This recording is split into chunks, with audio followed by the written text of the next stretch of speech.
Divi 5 find and replace feature, how to use it quickly and easily. So we're going to come in here, we're logged in. I'm going to click edit with Divi themes. You can see the new thing.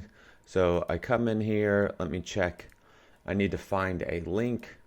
This doesn't have a link. This doesn't have a link, right? I think I need to replace all these links, right? So this link here, you can click the link here. You can see this link. So that link is there. So I'm going to replace it by coming here, hitting the three little dots and hit find and replace. You can see over here is the current link, and I'm going to replace it with a new link that I have that I want to use. So I'm going to take this, copy it, replace it with this, and then I'm going to just click find and replace. And it look 38 fields, it was updated. Sweet.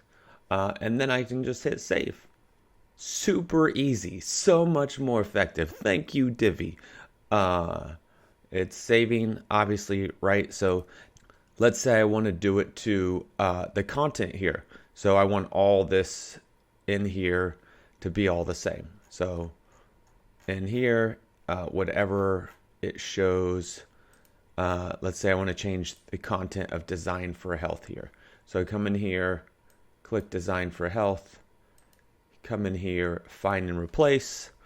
I can go to the text, design for health. So replace with, whatever I want here. So why choose? I can just change it to whatever and hit find and replace. So really simple on that. Click here on this, come to the image. Same thing if all on the image. If I want to find and replace this image, I do that with all these different images. So all these features you can do with find and replace, so much more effective. All right, start finding stuff, replacing it, get to work. Hopefully, like I said, this was helpful. Best of luck with you guys. Take care.